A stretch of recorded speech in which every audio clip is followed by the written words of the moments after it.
आप हैं आपके अपने चैनल डॉक्टर अंबेडकर थॉट्स पर। यहाँ हम बाबा साहब अंबेडकर के संपूर्ण वाङ्मय से उनके लेखों व भाषणों के माध्यम से आज से 100 साल पुराने इतिहास के बारे में जानेंगे। हम जानेंगे कि कितनी विकट परिस्थितियों में हमारे मुक्तिदाता बोधिसत्व बाबा साहब अंबेडकर ने हमारे लिए उस समय संघर्ष किया था, जिस समय हमारे समाज के लिए देशकाल और वातावरण बहुत ही ज्यादा दयनीय और निकृष्ट स्थिति में था। ये भाषण वादन पिछले भाषण वादनों की तरह ही रोमांचकारी होने वाला है।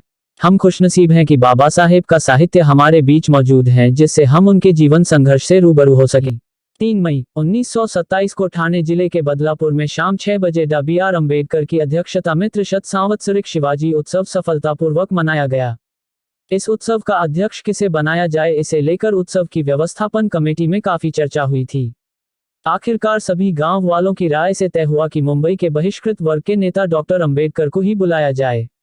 इस प्रस्ताव के अनुसार कमेटी के मुख्य व्यवस्थापक पाल्य शास्त्री ने मुंबई जाकर ब्राह्मणेतर अखबार के संपादक रानाइक के जरिए डॉक्टर अंबेडकर से भेंट की और उनसे शिवाजी उत्सव का अध्यक्ष पद स्वीकारने का अनुरोध किया।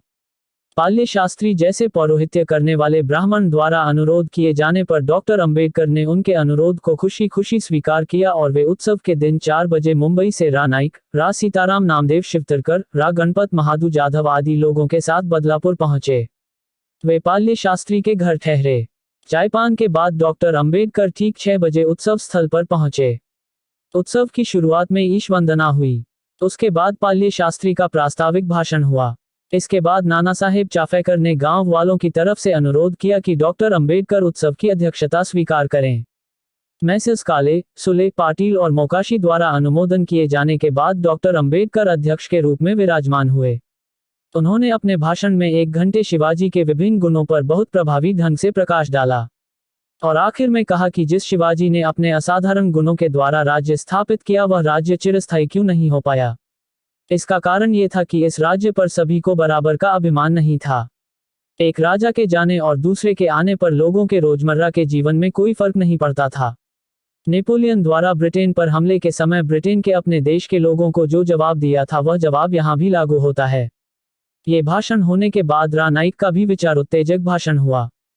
बाद में राभारा ओक ने हास्यपूर्ण शैली में लोगों का आभार प्रदर्शन किया। इसके साथ उत्सव का पहला भाग समाप्त हुआ।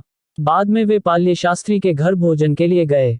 उन्होंने भी किसी भेदभाव के बगैर अपने घर में डॉक्टर अंबेडकर और उनके साथ आए अस्पृश्य साथियों के साथ भोजन किया। बाद में रात को 9 बजे से 11:30 बजे तक कीर्तन हुआ।